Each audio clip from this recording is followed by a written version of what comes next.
Art has to activate your imagination, and it has to activate your intelligence. A good artwork is like an artwork that takes your mind to the gym. It's for the mind, not for the eyes. It's like going for a workout, but an intellectual workout, which everyone needs. Most people think they don't need it because they think art's a very elitist activity. But it's not. Art is completely for everyone.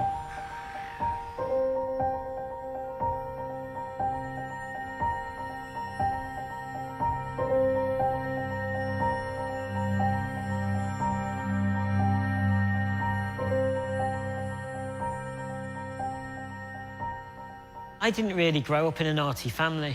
My mum was a classroom assistant and then a teacher. My dad worked in a car factory, he was an engineer. I guess I kind of fell into art. The only thing that I was good at, or I thought I might be good at, was imagining things. I just had a very overactive imagination as a kid. I spent a bit of time in hospital, so I was in bed. And when you're trapped in a physical position where you can't go, traveling in reality, in physicality, you imagine things, you know. Your brain travels for you. I guess there's echoes of that in the work that I make today, really. This idea of imagineering, visualising.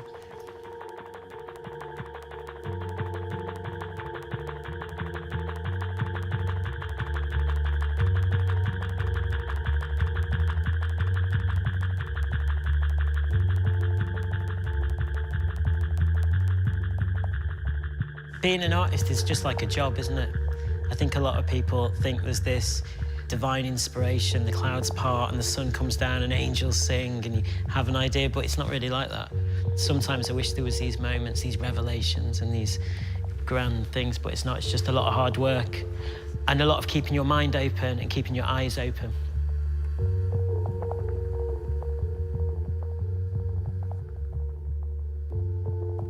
Essentially, a lot of what I do is storytelling, but in physical things.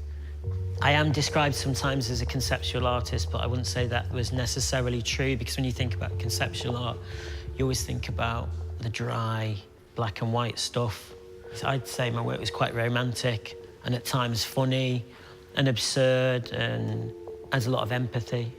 So I wouldn't personally say I was a conceptual artist, but I would say I'm more interested in cognitive activity than retinal activity.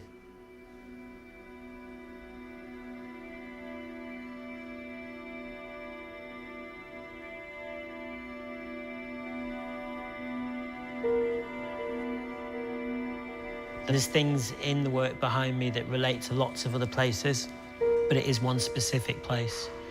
It's a place called Whitton Drive, which is in Chester, in the northwest of England. It's where I grew up. So when I went out into the front garden, that's what you'd see. You know that first moment in the morning when you get up and there's been a white out and there's snow everywhere and there's no marks in it. And it's such a beautiful thing to see because there's no humans in it. I remember crawling into the snow with the excitement of making prints. And then I remember turning around and looking back, seeing my parents, but also seeing my trail of what I'd done to this perfection. And there was something really poetic in that you can't really have your cake and eat it. There's that desire to be present in the world and that desire to make a mark, but then wherever you go, there'll always be a trace of you, and the trace is not always good. It's a funny thing, snow, because it changes the acoustics, it reflects light up, it changes everything about the place where you are, but also it covers all boundaries, so all social, political, geographical boundaries are just blanketed with this singularity and oneness. So it's a really good stabilizer. It makes everything fair and even. It cloaks everything with equality.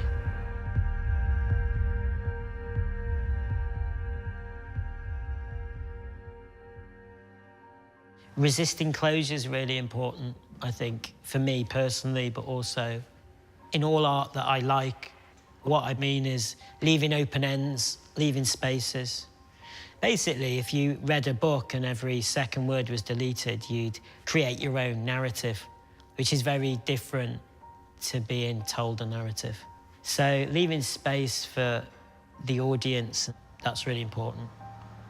So there has to be an element of self-discovery.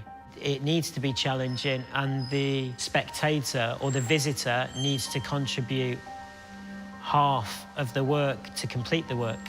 And that's what's great about art, is that good art always starts in one place but can end in a million different places, because you get a million different people that see it and they all bring something different to it.